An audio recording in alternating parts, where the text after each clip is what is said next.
Over millions of years, the complex systems of this planet have slowly adapted to small changes over time, so that they will work all within one another to support the very mechanism of the miracle we call life.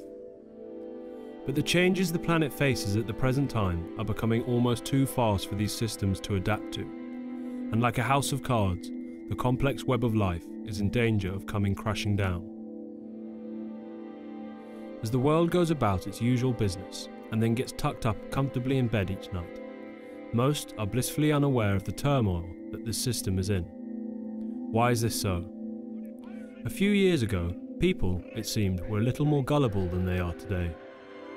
But now, we live in an age where people are ever increasingly hard to fool. But as people get harder to fool, the methods of foolery get ever more intricate.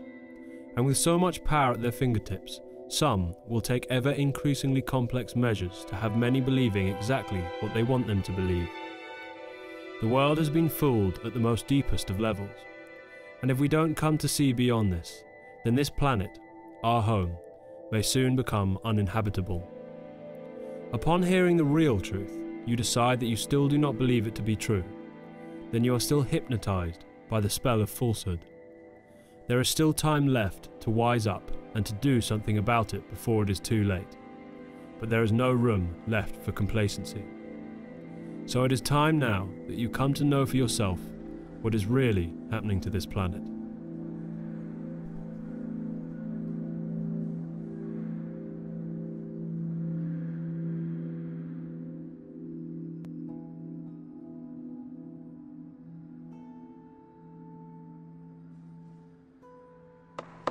Meeting of the committee will come to order. Today, the committee continues its investigation into whether the nonpartisan work of climate change scientists was distorted by political interference from the Bush administration. Since our first hearing on January 30, we have received over 8 boxes of documents from the White House Council on Environmental Quality. The document production is not yet complete, but some of the information the committee has already obtained is disturbing. It suggests that there may have been a concerted effort directed by the White House to mislead the public about the dangers of global climate change. In my written statement, I describe a growth of political interference with climate change science. The problem has been worst in the current administration.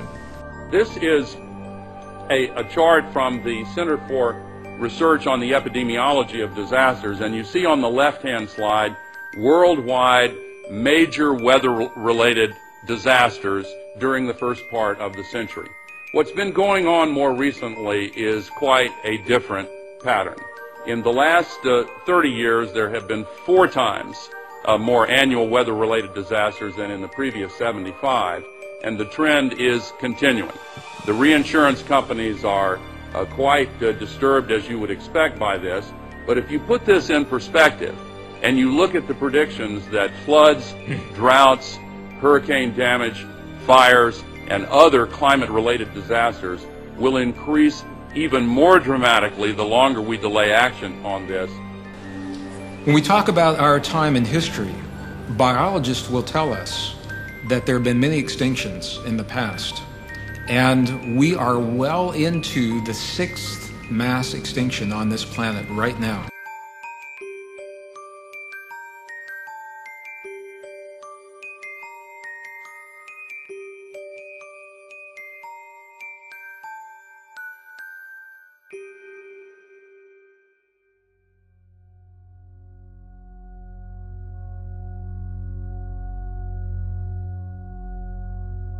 In 2001, the world's largest disinformation campaign was put into motion. The devastating effects of the campaign are still working to this day, and though more and more people are waking up to the truth and are starting to see what's really going on, there are still many living under its false pretenses. Climate change is real. In fact, it is more real than ever now, and there is absolutely no question about it. We are facing a planetary emergency. Yet the industrial energy complex still churns out the disinformation needed within the media to keep people believing that climate change is either not a problem or is not being accelerated by man. Well, it is. And in fact, it is the biggest problem that we face today. All the worst-case scenario predictions have been blown right off the scale, and the world has taken a serious turn for the worst. The intention of this film is not to preach doom and gloom, but simply to show how the biggest problem we face on the planet today has been the victim of a massive cover-up on a global scale, and to show you the speed at which the world is changing so that you may understand how little time we have left to take the relevant action. There is a solution. We don't even have to switch off all of our lights and stop using our cars. There is a much simpler change that we can all make to make a difference that actually counts. This film is an attempt to present you with that change, so that we may all do our bit to help solve a problem that affects us all.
In a frozen corner of the United States, an Arctic crisis is unfolding.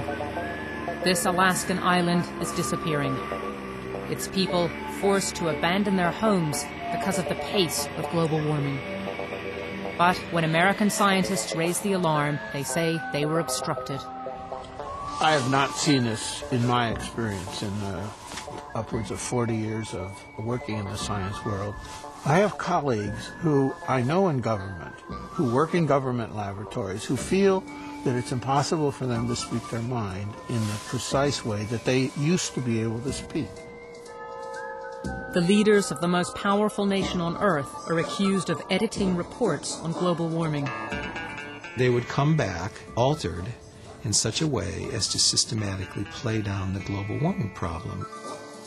Tonight, Panorama investigates accusations that a global warming cover-up has been underway in America.